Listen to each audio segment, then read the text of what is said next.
Creo que es una denuncia claramente que supere el estándar que ha establecido la Corte Suprema y el Código Procesal Penal para pasar ya a una investigación formalizada, es decir, a un proceso penal, ¿no?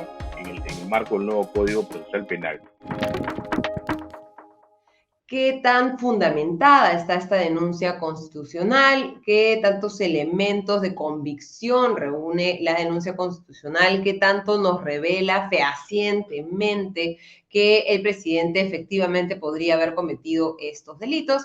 Lo vamos a comentar, como les dije, con Roberto Pereira, abogado penalista, a quien le damos la bienvenida a esta edición de Comité de Domingo. ¿Cómo estás, Roberto? Muy buenas noches. Muy buenas noches, un gusto estar con ustedes, a sus ¿Has órdenes. tenido oportunidad de leer las 367 páginas de la denuncia constitucional? Sí, bueno, la he revisado, no es necesario leer todas, ya los que estamos entrenados en estas cosas sabemos a qué puntos ir, digamos, y hay mucho de documentación, citas de documentación que en realidad es repetitiva, pero lo fundamental, claro, por supuesto que la he revisado, ¿no?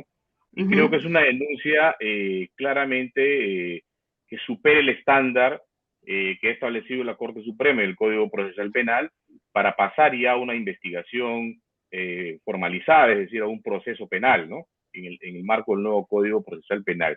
Y esa es la premura. Recordemos cuál es ese procedimiento, ¿no? Porque para muchos que no conocen, digamos, cuáles son esos procesos en el país y Sí, cuáles son las protecciones constitucionales de los funcionarios del Estado, la Fiscalía presente una denuncia ante el Congreso puede parecer algo como llamativo, ¿no? sí. ¿Por qué es que la Fiscalía acude al Congreso para presentarle esta denuncia constitucional? Eso es una muy buena pregunta. Efectivamente, el proceso penal, para que nos entienda la gente, tiene básicamente cuatro etapas, ¿no? Hay una etapa de investigación preliminar, que es donde la Fiscalía realiza actos urgentes, recauda, hace pesquisas inmediatas para recaudar una serie de elementos que le permitan poder plantear una hipótesis incriminatoria mucho más sólida. Una vez que recoge esos elementos, pasa a una segunda etapa que se llama la investigación preparatoria, que es ya el proceso penal en sí, solo que es llevado todavía por la Fiscalía. Luego, cuando culmina la etapa preparatoria, hay una etapa intermedia, ¿no? Que esa etapa intermedia se pasa ya con una acusación penal, ¿no? Luego de haber transitado por la etapa preparatoria. Y hay una cuarta etapa, si se supera eso, que es el juicio, ¿no? Es donde ya se debaten ¿no? las pruebas, los testigos, se examina ante un juez, ¿no? Entonces, ese es básicamente el proceso penal.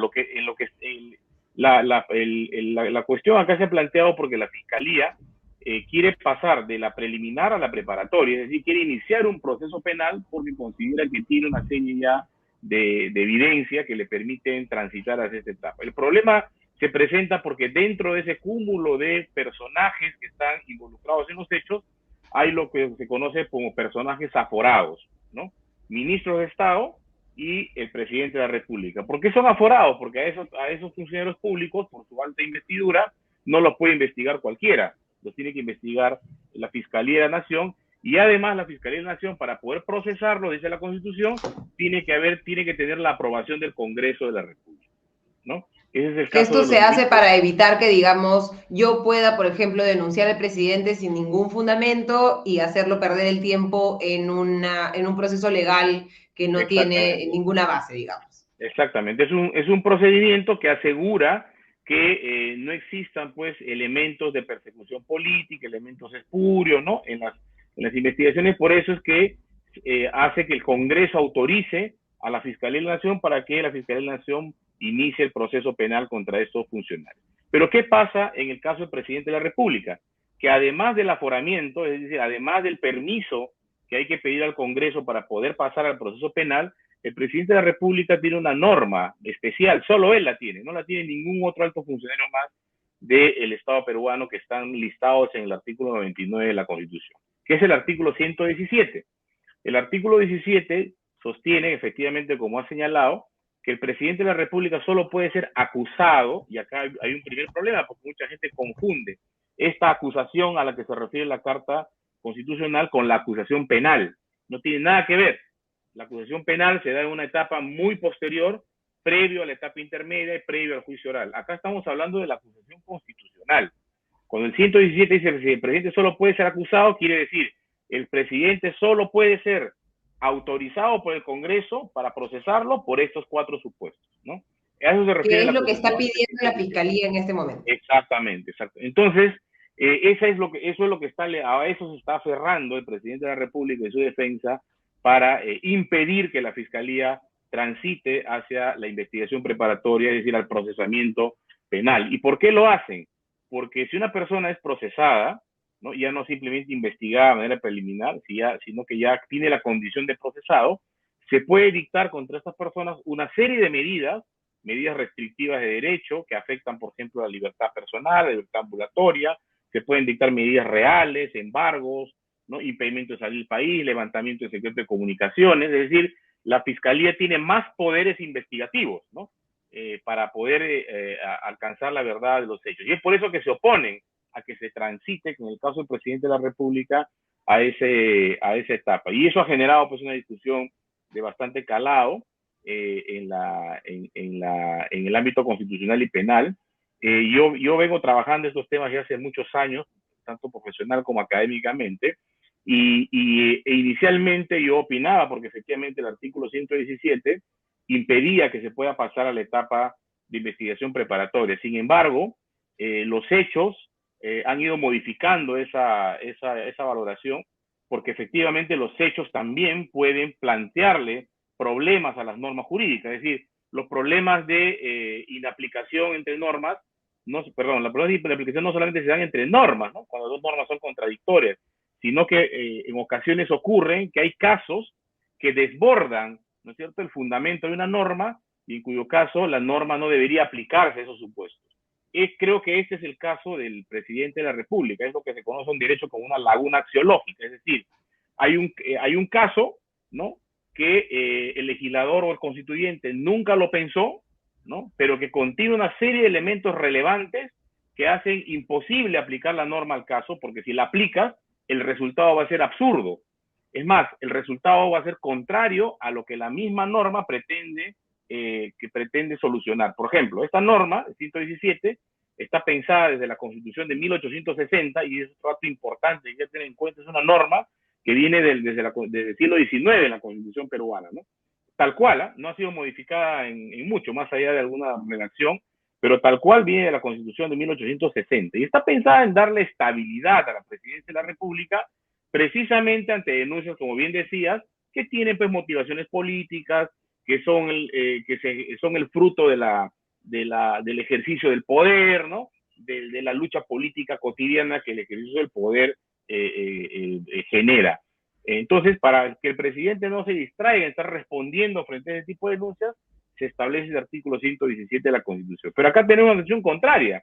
Acá tenemos a un presidente con evidencias bastante sólidas de que lideraría una organización criminal desde el poder, ¿no es cierto?, que está encaramado en la más alta posición del poder, pero lo más grave desde mi punto de vista es que está utilizando el poder para interferir con la acción de la justicia.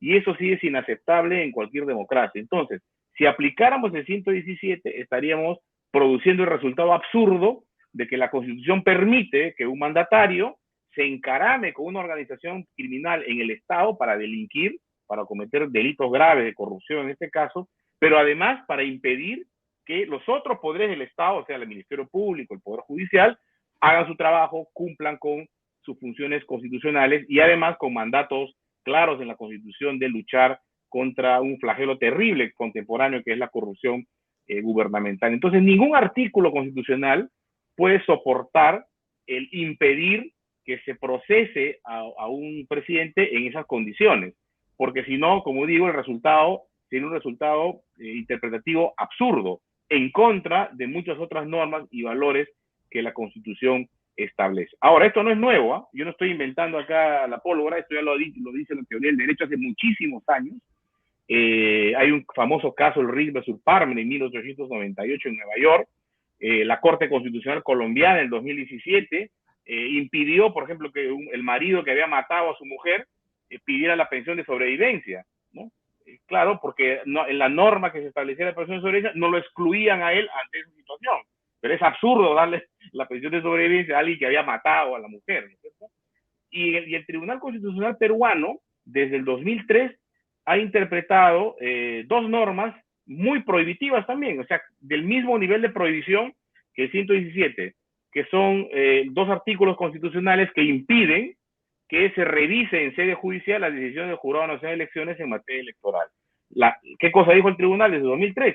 Si esta norma se aplica de manera absoluta, vamos a dejar en indefensión a gente que es afectada en sus derechos por decisión del Jurado Nacional de Elecciones o que afectan una serie de principios que también forman parte del fundamento del orden constitucional. Y por lo tanto, desde esa fecha, el Tribunal Constitucional abrió la puerta para que se revisaran esas decisiones en sede jurisdiccional, porque de lo contrario se iba a generar un desajuste valorativo con la Constitución, impidiendo que otros bienes, otros valores también tengan vigencia, como ocurre en este caso con el artículo 117 de la Constitución. Por lo tanto, yo creo que esa es una salida interpretativa frente al artículo 117, frente a su formulación tan absoluta y frente a los aspectos de mucha relevancia constitucional que tiene un caso como el que tenemos ahora, ¿no?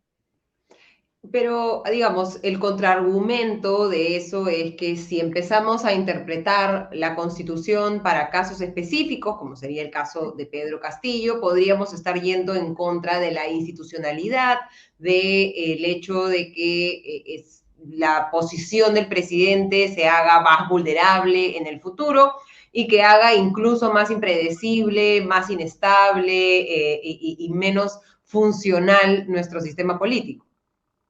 Bueno, efectivamente eso siempre es un riesgo, pero yo creo que en este caso ese riesgo se ataja por dos razones. En primer lugar, porque estamos frente a un caso inédito. Nunca hemos tenido un caso como el que estoy señalando con las características que ya todos conocemos. Entonces, no se trata de un caso regular, no se trata de una simple denuncia o dos, tres denuncias que por ahí hicieron contendores políticos, ¿no? Se trata de 5 carpetas fiscales que tiene el presidente de la República con evidencia producida en su entorno familiar, en su entorno de funcionarios más cercanos en el ejercicio del poder. Pero en segundo lugar hay que tener en cuenta, este artículo 117 ha sido trabajado por un importante número de constitucionalistas en todo este tiempo. Todos, absolutamente todos, es unánime señalar que este artículo 117 es un artículo deficiente, es un artículo problemático. Y todos señalan, estoy hablando de Francisco Iguren, de Alberto Cruces, de Abraham García Chávarri, que han trabajado este artículo, todos advierten del peligro que podría generar este artículo ante una situación grave, como es precisamente la que estamos padeciendo en este momento. Por lo tanto, y yo creo que desde el punto de vista interpretativo, definiendo o señalando bien el caso que tenemos enfrente, es decir, estableciendo cuál es la excepción y qué tipo de caso es la excepción, frente a este problema que plantea la norma, que es una norma absolutamente deficiente por su absoluta rigidez, ¿no? No habría ningún problema, creo yo, en que se pudiese establecer una excepción en este caso. Por lo demás, yo creo que ese artículo tiene que ser modificado, ¿no? En el futuro. Y no Todo lo que debería han como hecho. que ponerse, digamos, el caballo frente a la carreta y primero hacer esa modificación constitucional, o ya no valdría para este caso debido a la fecha de la presentación de la denuncia constitucional. Ese es un buen punto, porque además de un problema de irretroactividad, lo que tendrías es un cuestionamiento de estar legislando con nombre propio, ¿no? Es decir, estás legislando, estás cambiando una norma constitucional en medio de una denuncia ya presentada, ¿no es cierto?, pensando en el juzgamiento del presidente de la República, y eso creo que sí podría traer más problemas. Yo soy consciente que esta interpretación es compleja, ¿no? No es fácil, es difícil de hacerlo. Lo único que pongo en el debate es que existe, jurídicamente es plausible, esto se ha dado, la doctrina ha trabajado el tema de las lagunas axiológicas, hay bastante literatura sobre la materia y por lo tanto no es una cosa extraña ni sacado de la manga, una interpretación exótica. Ahora bien, si independientemente de esto también califica, por ejemplo, la vacancia presidencial, ¿no es cierto?, la acusación por infracción a la Constitución, bueno, ese es otro tema, ¿no? Eso lo podemos conversar, pero lo que yo sostengo es que en estas condiciones, frente a un caso como el que se plantea en en este momento en relación con el presidente Castillo, sí es posible encontrar una salida interpretativa que le permita al Congreso tramitar esa acusación constitucional, aprobarla y por lo tanto que el presidente de la República pase a ser investigado. Tampoco estamos pidiendo que el presidente de la República ya sea acusado, sea sentenciado, no, no. Simplemente lo que pide la fiscal de la Nación es permítanme investigar al presidente a través de una investigación formalizada, ¿no? Claro, y aquí lo interesante, porque se ha hablado mucho, digamos, de la última parte de la denuncia constitucional, que es esta justificación de la fiscal de la Nación ante el presidente del Congreso, José Williams, de por qué le envía la denuncia constitucional y qué considera ella que debería hacer el Congreso. Pero al comienzo de la denuncia constitucional también hay otra justificación que es por qué en este momento, ¿no? Y se señala que pese a que había un plazo mayor para esta primera etapa de la investigación, que son 36 meses, se está decidiendo enviar la denuncia en este momento porque se considera que a diferencia de lo que pasa normalmente, que es más tiempo para una investigación, es mejor para la investigación, en este caso, mientras más tiempo pase debido a los indicios de obstrucción de la justicia, desaparición de pruebas, se habla de desaparición de celulares tirados en la punta y quema de actas, de búsqueda de asilo, etcétera. Hay una serie de indicios de obstrucción de justicia. Esperar más tiempo iría en contra de la búsqueda de la verdad, digamos, en este caso en particular. Sí, sin duda. Cuando una investigación preliminar, ¿no? Comienza a ser enriquecida con una serie de información incriminatoria, ¿no? Se hace necesario pasar a una etapa de formalización, porque en la etapa de formalización, como decía, el Ministerio Público cuenta con mayores poderes investigativos. Puede dictar prisiones preventivas, puede dictar impedimento de salida del país, aunque también lo puede hacer en sede preliminar, pero digamos ya desde otra perspectiva acá, puede levantar el secreto de comunicaciones, la reserva tributaria, puede dictar medidas de incautación, ¿no? Allanamientos, ¿no? Es decir, cuenta con una mayor amplitud de poderes para investigar, así es, y además, de manera mucho más orientada, porque ya cuenta con evidencia que le permite afinar bastante su estrategia procesal, ¿no? Entonces, recordemos también que se han dictado detenciones preliminares contra muchas personas que tiene un plazo de 10 días. En 10 días esas detenciones van a caducar y se necesita pasar ya, si la Fiscalía considera que estas personas requieren seguir privadas de su libertad, hay que pasar a una investigación, a una prisión preventiva, y la prisión preventiva solo puede darse en una investigación formalizada. Y en el caso del presidente, además de todo lo que acabo de decir, estamos pues frente al imputado de liderar la organización criminal que tiene el poder precisamente de interferir con las investigaciones. Todos los días vemos, no dichos, vemos evidencias. Hoy día hemos visto unas imágenes del señor Beder Camacho entrando a diversas embajadas, ¿no? Es imposible pensar que un secretario general pueda ir a hacer eso, o un asesor, sin el permiso del presidente de la República, porque está hablando con un diplomático, ¿no? Está yendo a una embajada de un país extranjero. Por lo tanto, creo que las razones por las que la fiscal de la Nación necesita pasar a una investigación preparatoria y procesar además al presidente de la República, comprender en ella al presidente de la República, están más que justificadas. Y digamos, como parte de este proceso, ¿no? Porque, digamos, la hipótesis fiscal es que en esta organización criminal hay varios brazos, digamos, ¿no? Varios brazos activos, y entre uno de esos lo denomina el bloque familiar, en el que estaría o que habría participado la primera dama Lilia Paredes. Hoy el juez Raúl Justiniano ha impuesto comparecencia con restricciones por 36 meses contra la primera dama, Lilia Paredes, contra sus hermanos Walter y David, pero ha rechazado el pedido de la Fiscalía de dictar impedimento de salida del país contra la primera dama. ¿Cómo interpretamos esto en un contexto en el que la hermana de Lilia Paredes está actualmente con prisión preventiva? ¿Está cambiando un poco la actitud del Poder Judicial frente a este proceso, o hay un respeto por la investidura de la primera dama? ¿Cómo leemos un poco esta decisión, esta última decisión del Poder Judicial? Yo creo que las medidas coercitivas de carácter personal en realidad no tienen una naturaleza punitiva, no tienen una naturaleza instrumental, cautelar. Y en el caso del impedimento de salir del país, ya la Corte Suprema ha establecido que eso solo procede cuando el procesado tiene una red de contactos en el exterior que le permita eludir la acción de la justicia en ese lugar, ¿no? Es decir, que tenga personas conocidas allá, que tenga capacidad económica para poder estar en el extranjero, que conozca el lugar donde, ¿no? Residencia, en fin, que tenga una infraestructura, esa es la palabra que ha empleado la Corte Suprema, una infraestructura que le permita eludir la acción de la justicia saliendo del país, ¿no? Entonces creo que en el caso de la señora Ilia Paredes, efectivamente eso no existe, ¿no? Es una persona más bien afincada acá, ¿no?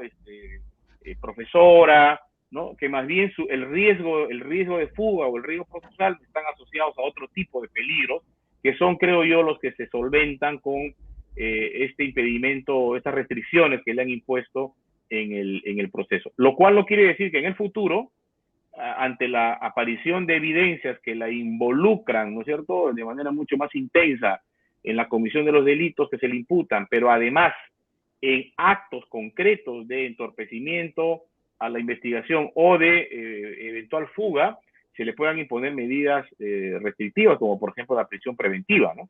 Eso no está descartado. Las medidas cautelares, al ser instrumentales, pueden decaer o pueden incrementar sus necesidades de imposición. Y quería transmitirte una pregunta de uno de los que nos están siguiendo aquí y nos dice, ¿no? ¿Me puedes preguntar si una corroboración es una prueba, ¿no? Porque, digamos, estamos aprendiendo tantos términos penales Sí, estos días, ¿no? Elementos de convicción, etcétera. ¿En qué punto estamos, digamos, en qué punto es necesario estar en este momento para la denuncia constitucional y cuál es la diferencia entre estos conceptos, ¿no? Sí, bueno, a ver, técnicamente olvidémonos de prueba. La prueba no existe si no reside en el juicio oral. ¿Ya? La prueba técnicamente es aquello que permite una condena contra una persona. Y eso se obtiene en el juicio oral.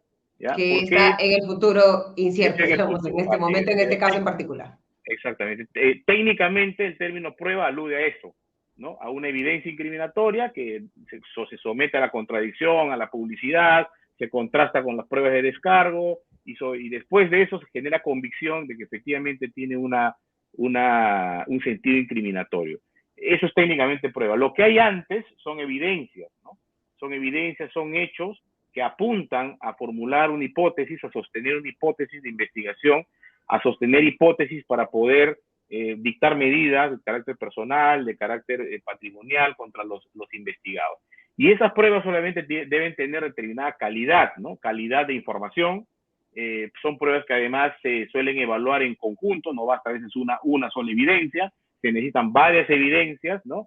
Que generen básicamente, que generen la convicción de que los hechos que se revelan de la suma de esos elementos concatenados, ¿no? Valorados en conjunto, no existe ninguna explicación alternativa razonable si no es que la comisión de un delito. Eso es el tipo de diferencia que se tiene que hacer en estos casos. Por ejemplo, si se prueba que se han arrojado los celulares de los edecanes, ¿no? Que se han quemado los cuadernos de visita. La pregunta es, bueno, ¿qué otro sentido, qué otra explicación en una real experiencia puede tener esa conducta? ¿No? ¿Qué cosa? Que que quisieron ver el fuego, ¿no? Quisieron pasearse una... No, claramente eso es una conducta que apunta en un sentido de borrar evidencias delictivas y por lo tanto presupone una conducta delictiva de la persona que despliegue ese tipo de conducta. Entonces, de lo que hablamos es de eso, de evidencias. La Corte Suprema y el Código Procesal Penal lo llama elementos de convicción. Es decir, son datos objetivos, documentos, testimonios, declaraciones de colaboradores eficaces, declaraciones de investigados, ¿no? Que apuntan en un sentido determinado, que no tienen una explicación alternativa distinta que la de revelar la comisión de un ilícito. Entonces, ese es el estándar con el que se trabaja. Ahora, ese estándar la Corte Suprema también ha establecido que va en aumento. Una cosa es iniciar una investigación preliminar, donde se requiere nada más sospecha leve, ¿no? Sospecha leve de que hay la comisión de un delito. Para pasar a una investigación formalizada ya requiere sospecha reveladora, Y eso pasa por la cantidad de evidencias, pasa por la concatenación de las mismas que apuntan en un sentido unívoco, por la pluralidad de fuentes, ¿no?, de información que acopla la fiscalía. Entonces pasas ya a la etapa de la investigación preparatoria, y para acusar ya debes tener una sospecha fuerte, ¿no?, que te permita ya formular una hipótesis acusatoria. Entonces se trabaja con un baremo que va incrementándose en su nivel de convicción, pero sobre la base de una serie de elementos, de datos reales, objetivos, no de meros dichos ni declaraciones, ¿no? Eso hay que tenerlo claro. El colaborador eficaz, por ejemplo, para poder acceder a los beneficios o para poder usar su declaración en contra de otras personas, necesita ser corroborado. ¿Qué significa corroboración? Significa que el hecho que el colaborador te brinda como información se verifica, ¿no? Si el colaborador dice, yo fui a hacer una gestión con el embajador de Venezuela, entonces la pregunta es, ¿cómo corroboras eso? Bueno, porque hay un libro de visita en la embajada, porque a tal hora yo me desplacé en este auto, o hecha la geolocalización de mi teléfono, me encontraba efectivamente en ese lugar, ¿no? Es decir, todo eso son elementos de corroboración, es decir, la verificación de aquello que una persona declara o dice. Es interesantísima la explicación. Creo que vamos a estar seguramente durante las próximas semanas y meses en una discusión entre penal y constitucional, y que, bueno, al menos nos sirva para conocer un poco más de cuáles son los procesos, cómo funciona la justicia y qué se viene más adelante. Te agradecemos muchísimo. Ha sido Roberto Pereira, abogado penalista, con una explicación creo que bastante clara. La parte ya constitucional, política, la vamos a ver en la siguiente entrevista, en la que sospecho las posiciones van a ser distintas a las que hemos conversado contigo, Roberto, pero creo que en ese debate, en esa discusión, vamos a estar, y creo que es bueno ir aclarando los puntos.